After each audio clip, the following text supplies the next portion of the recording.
Doing your brakes on your car can help you save a lot of money. In this video, I will show you an easy and quick way to replace your front brake pads. By the end of this short video, you will be able to do it yourself. And our model today is this Nissan Kicks. Let's begin. Although we are working on a Nissan Kicks, what you're gonna be learning today, you can apply it on any other car. Front brake pads are very similar from car to car. First thing first, safety. With the car lifted, make sure you have a solid car jack in place. As you can see, I like to go a bit extra just to be safe. We take the tire out and sometimes you have to give it some convincing technique. Once we remove the tire, we'll be able to see the caliper, that it is held in place by two bolts in the back. We are not gonna be touching that today.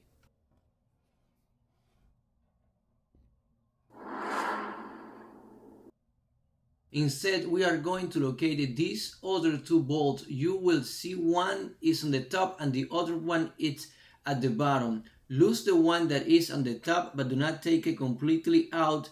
And the one that is at the bottom, we gonna remove that one. So that way we can flip this part of the caliper up. You will see how and why.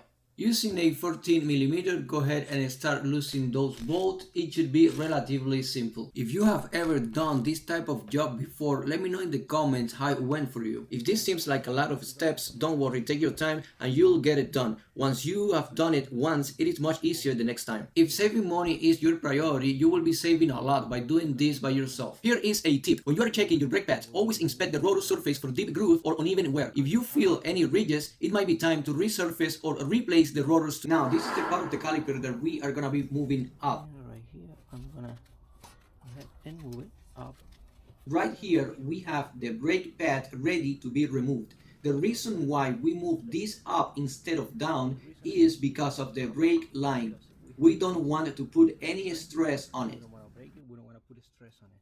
So that's why. Now pay attention to the pad. Each has some metal clips. Those clips are going to be placed up and the part that has no clips will go on the downside of the caliper. One set will be flat on the back while the other will have some dots like some kind of pin. The ones that has no pins will go to the inside where the caliper piston is, and the ones with the pins like will go to the outside like I'm showing in the video. Hope this is clear. Now it's the time to remove the old pad, and this is really simple. All you have to do is pull each one out and they should come out really simple, easy, smooth, easy peasy. And as you can see, this is the part of the brake pads that has those pins like, and this one, remember, will go to the outside. That one was the first one that I took off.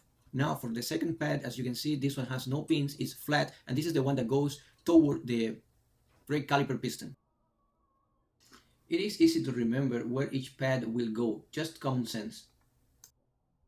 Your new brakes should have come with these metal clips that we are going to be replacing as well. It's fascinating to think about how much force your brakes handle. When you step on the pedal, the pads and rotors are absorbing the energy of the car moving at high speed, turning it into heat. That's why good quality pads are so important. All the brakes pads can contain harmful materials, so just don't toss them in the trash. Take them to your local auto parts store or recycling center to dispose them properly.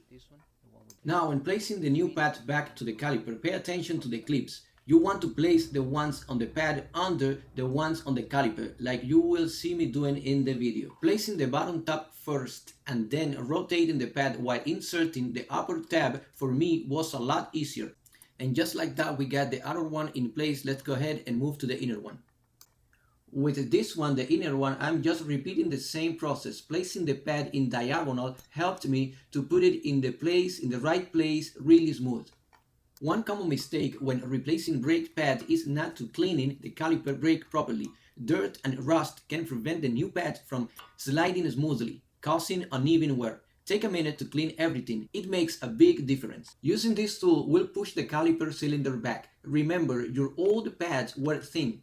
Your new ones are taking more space. If you leave it the way it is, it simply won't fit. I remember when I first replaced my own brake pads. It took me twice as long because I didn't realize I needed this clamp to compress the caliper piston. Now I always double check my tools before starting any job. A little preparation saves a lot of time. Now this part of the caliper should fit perfectly over the new pad. Did you know that brake pads used to be made with asbestos? Thankfully, modern brake pads are made from safer materials like ceramic, organic, or metallic composites, which are just as effective and much safer for the environment and your health. Now you know.